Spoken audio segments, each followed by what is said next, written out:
సుమన్ టీవీలో మీ business promotions కోసం ఈ కింది నెంబర్ను సంప్రదించగలరు.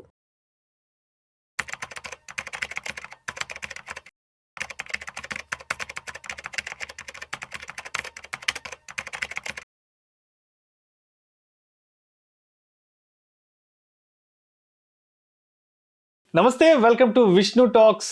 నేను మీ విష్ణు. ప్రస్తుతం నాతో పాటు senior stock market analyst either Ramakrishna గారు ఉన్నారు. వారితో మాట్లాడదాం. సార్, ఈదర్ రామకృష్ణ గారు నమస్తే. సార్ నమస్తే అండి విష్ణు గారు.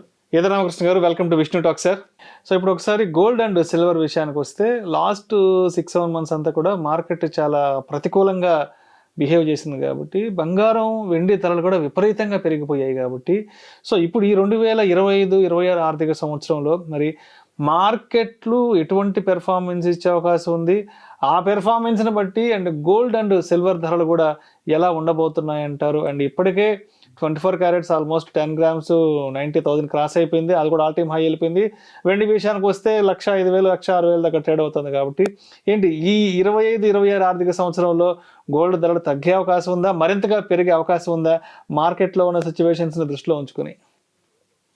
గోల్డ్ కానీ సిల్వర్ కానీ భవిష్యత్తులో సమాంతరంగా పెరిగే అవకాశాలు కనిపిస్తున్నాయండి. ఎందుకంటే ఇదివరకు సిల్వర్ కనుక చూస్తే అండర్ పర్ఫార్మెన్స్ కనిపించేది. ఇప్పుడు మీరు 10 years డేటా తీసుకున్నట్లయితే గోల్డ్కి సిల్వర్కి దాదాపుగా 3% ఆఫ్ యావరేజ్ రిటర్న్ అనేది తేడా ఉండేది. సపోజ్ గోల్డ్ 10 yearsలో యావరేజ్ 9.8 ఇస్తే సిల్వర్ 6.8-7 ఆ ప్రాంతాల్లో ఉండేది దాని return.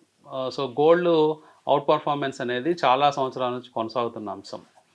So silver under performance అనేది గత డెకేడ్లో కనిపించినప్పటికీ లాస్ట్ 5 years డేటా కనుక తీసుకున్నట్లయితే సిల్వర్ కూడా ఈక్వల్ పర్ఫార్మెన్స్ గోల్డ్తో సమాంతరంగా ఇస్తూ ఉంది. So gold 13% average return last 5 yearsలో గోల్డ్లో రిటర్న్ వచ్చింది. అట్లాగే లాస్ట్ 1 yearలో తీసుకుంటే 35% నుంచి 40% రిటర్న్ గోల్డ్ సిల్వర్లో కనిపించింది. అంటే గోల్డ్తో సమాంతరంగా సిల్వర్ కూడా పెరుగుతూ ఉంది. అంటే సిల్వర్ అవసరాలు రోజు రోజుకి పెరుగుతున్నాయి. లాస్ట్ 5 yearsలో మీరు కొత్త థీమ్స్ కనుక అబ్జర్వ్ చేసినప్పుడు ఎలక్ట్రిక్ బ్యాటరీస్ వస్తున్నాయి, అలాగే సోలార్ ప్యానల్స్ వస్తున్నాయి. వీటిల్లో ముఖ్యంగా సిల్వర్ పాత్ర ఎంతో ఉంది. ఇండస్ట్రియల్ యూజు ఇంకా చాలా అవసరాలు మనకి ఉన్నప్పటికీ, అంటే రైట్ ఫ్రమ్ మెడికల్ ఫీల్డ్ నుంచి, డెంటిస్ట్రీ దగ్గర నుంచి, తర్వాత ఇండస్ట్రీల్లో సెమీ కండక్టర్ సర్క్యూట్ బోర్డ్స్ వాటిలో ఉపయోగించే గోల్డ్ కాడ నుంచి, తర్వాత వాటర్ ప్యూరిఫైయర్స్లో ఉపయోగించే సిల్వర్ కానీ, అలా సిల్వర్ యూజ్ అనేది ప్రతి రంగంలో ఉందండి. అంటే జనరల్గా ట్రెడిషనల్గా మనకు తెలిసిన జ్యువెలరీ కానీ, పూజా సామాగ్రి, తర్వాత టేబుల్ వేరు, ఇట్లాంటివి కాకుండా ఇండస్ట్రీల్లో పాత తరం ఇండస్ట్రీస్లో మనకి సెమీ కండక్టర్స్, సర్క్యూట్ బోర్డ్స్, తర్వాత ఫోటోగ్రఫీ ప్రింట్స్ తీయడం, వాటిలో అన్నిటిలో సిల్వర్ పాత్ర ఉంది. కానీ కొత్తగా ఇప్పుడు మనకి టీవీ మానిటర్స్ అట్లాగే మాల్ స్క్రీన్స్, గ్యాడ్జెట్ స్క్రీన్స్, వీటన్నిటిలో వాటి పాలిషింగ్ చేసే విధానాల్లో కావచ్చు దాన్ని సిల్వర్ యూజ్ ఎక్కువగా కనిపిస్తుంది. పర్టికులర్గా మనకి సోలార్ ప్యానల్స్, తర్వాత ఈవీ బ్యాటరీస్, వీటన్నిటిలో ఎంతో కొంత సిల్వర్ యూజ్ ఉంది. కాబట్టి ఒక్కసారి ఈ థీమ్స్ ఎప్పుడైతే పైకి వచ్చాయో ఆటోమేటిక్గా సిల్వర్ కూడా సమాంతరంగా గోల్డ్తో పాటు పెరుగుతుంది. సో సిల్వర్ని కూడా మనము మన పోర్ట్ఫోలియో చేర్చుకోవాల్సిన టైం కనిపిస్తుందండి. సో మనము అబ్జర్వ్ చేస్తే లాస్ట్ డెకేడ్లో మనకి 13.85-8% గోల్డ్ రిటర్న్ ఇచ్చింది. సిల్వరు తక్కువ పర్ఫామ్ చేసిన లాస్ట్ 5 yearsలో సేమ్ 13% సిల్వర్ కూడా రిటర్న్ ఇవ్వడం జరిగింది. కాబట్టి ఇది సీరియస్గా ఆలోచించాల్సిన అవసరం ఉందండి ఇప్పుడు. ఎందుకంటే భవిష్యత్తులో బ్యాంక్ నిఫ్టీలు, సెన్సెక్స్లు అనేవి అంత రిటర్న్స్ ఇచ్చే అవకాశాలు లేవు. అంటే అబోవ్ 13% ఇచ్చే అవకాశాలు కనిపించడం లేదు. 12%, 12.5% లేదా 11-12 మధ్యలో ఎక్కడో కన్సాలిడేట్ అయ్యే అవకాశం ఉంది రిటర్న్స్ అనేవి. గతంలో మనకి పాత రోజుల్లో రిటర్న్స్ మనకి ఎక్కువ ఉన్నాయి. అంటే 15-18% కామన్గా వచ్చే రిటర్న్స్ మ్యూచువల్ ఫండ్స్లో. ఆ రిటర్న్స్ అనేవి భవిష్యత్తులో కనిపించవు. అందుకని ఇన్వెస్టర్స్ వాళ్ళ పోర్ట్ఫోలియోస్ని అంటే కొంచెము గోల్డ్ సిల్వర్తో కూడా పెట్టుకోవచ్చు అనమాట. అంటే అట్లీస్ట్ ₹100 ఇన్వెస్ట్ చేసేటప్పుడు ₹10 గోల్డ్లో, ₹10 సిల్వర్లో కూడా వాళ్ళు ఇన్వెస్ట్మెంట్స్ పెట్టుకుంటే వాళ్ళ పోర్ట్ఫోలియోకి వచ్చే డోకా ఏమీ లేదు. అట్ ద సేమ్ టైం కొంత డిజిటల్ ఫామ్లో గోల్డ్, సిల్వర్ హోల్డ్ చేసిన వాళ్ళు అవుతారు. అది కూడా భవిష్యత్తులో returns above average index returns ఇచ్చే అవకాశాలు ఉన్నాయి. కాబట్టి గోల్డ్ డిమాండ్ కూడా బాగుందండి. అంటే గోల్డ్ కూడా భారీగా పెరిగే ఛాన్స్ ఉంది. ఎందుకంటే మనకి మెయిన్గా గోల్డ్కి ఇండస్ట్రియల్ యూసేజ్ తక్కువైనప్పటికీ డొమెస్టిక్ కన్జంప్షన్స్ అంటే పబ్లిక్ కన్జంప్షన్ అట్లాగే సెంట్రల్ బ్యాంక్స్ కన్జంప్షన్ అనేది చాలా ఎక్కువగా గోల్డ్కి ఉంది. అట్లాగే మనకి సిల్వర్కి కన్జంప్షన్ ఎక్కడి నుంచి వస్తుందో మనం ఇందాక చెప్పుకున్నాం.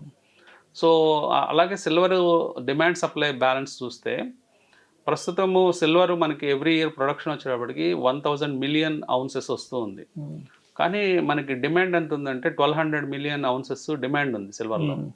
సో ఒక 20% ఎక్సెస్ డిమాండ్ అనేది సిల్వర్లో కనిపిస్తుంది. సో ఎవరికైనా ఈజీ గెస్, సిల్వర్ పెరుగుతుంది అనడానికి ఈజీ గెస్ ఇది. అంటే ఈజీగా ఒక 20% రాబోయే రోజుల్లో పెరుగుతుందని మనం గెస్ చేయొచ్చు. అంటే 1,20,000 రూపాయలు టార్గెట్గా పెట్టుకోవచ్చు ఒక ounce. 1 కిలో సిల్వరు 1,20,000 టార్గెట్ పెట్టుకోవచ్చు. అట్లాగే గోల్డ్ కూడా ఈజీగా కొద్ది నెలల్లోనే 1,00,000 రూపాయలు టచ్ అయ్యే అవకాశాలు గోల్డ్ కూడా ఉన్నాయి.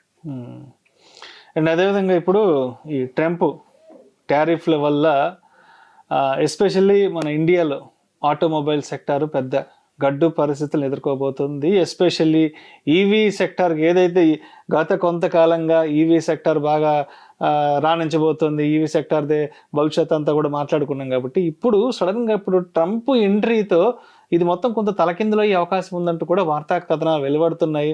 సో ఏంటి ట్రంప్ టారిఫ్ అనేది ఇండియన్ ఆటోమొబైల్ సెక్టర్ని ఎంతవరకు దెబ్బతీసే అవకాశం ఉందంటారు అసలు ఇక్కడ? ట్రంప్ అంటే మనకి 25% టారిఫ్స్ ఈ వారం విధించడం జరిగిందండి ఆటోమొబైల్ సెక్టర్ మీద.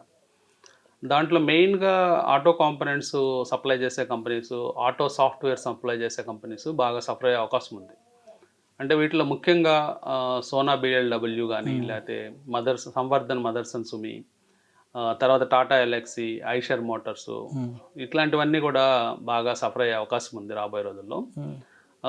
అది అంటే షార్ట్ టర్మ్ ఫినామినాగా చెప్పుకోవచ్చు. ఎందుకంటే మనము యుఎస్కి డిపెండెన్సీ మనకి ఒక 30% ఆఫ్ ఆటోమొబైల్ ఎక్స్పోర్ట్స్ మనం చేస్తాము. అంటే అప్రాక్సిమేట్గా $25 బిలియన్ ఆటో ఎక్స్పోర్ట్స్ ఉంటే దాంట్లో 6.79 బిలియన్స్ మాత్రమే మనం యూఎస్కి చేస్తాం. అంటే ఈ టారిఫ్స్ అనేది ఆ పోర్షన్కి మాత్రమే పడుతుంది. కానీ ఈ కంపెనీస్కి వాటిలో మార్జిన్ అనేది డెఫినెట్గా ఎఫెక్ట్ అవుతుందండి. అంటే మార్జిన్ అనేది కొంచెం తగ్గుతుంది ఈ సంవత్సరం నుంచి.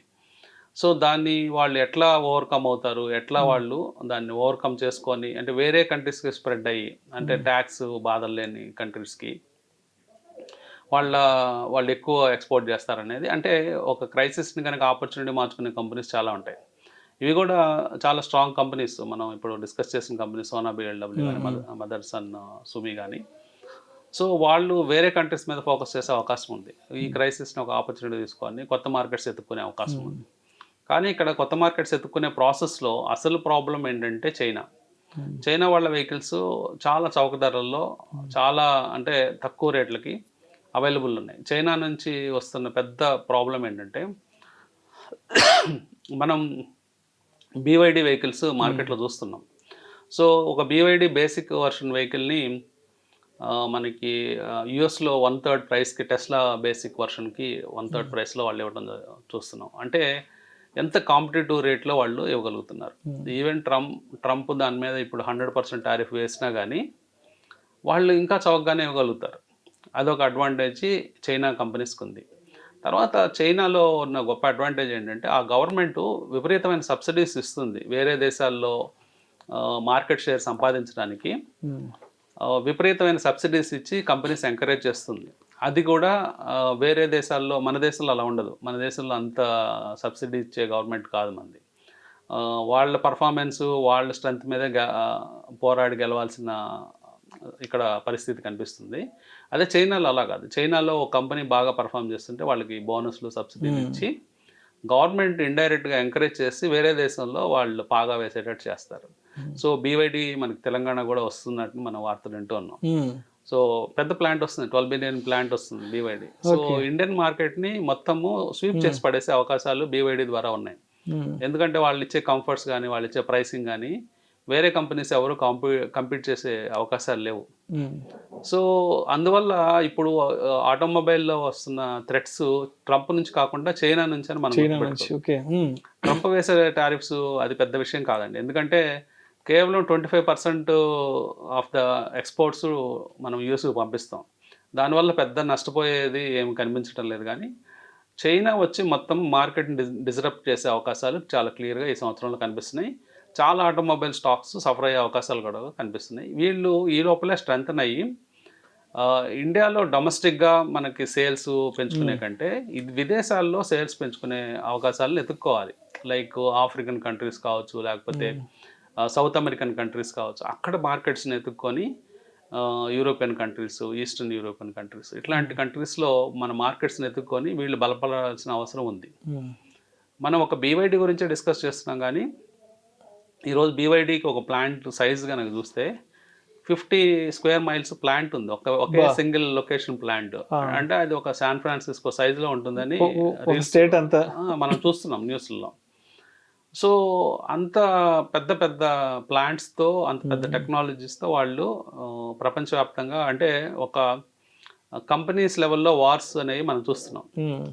అంటే ఫిజికల్ వార్ కాదు ఇది, ఇదేంటంటే ఫైనాన్షియల్ వార్ అనమాట. అంటే ఒక ఫైనాన్స్ స్ట్రెంగ్త్, ఫైనాన్షియల్ మజిల్తో కూడుకున్న వార్ ఇది.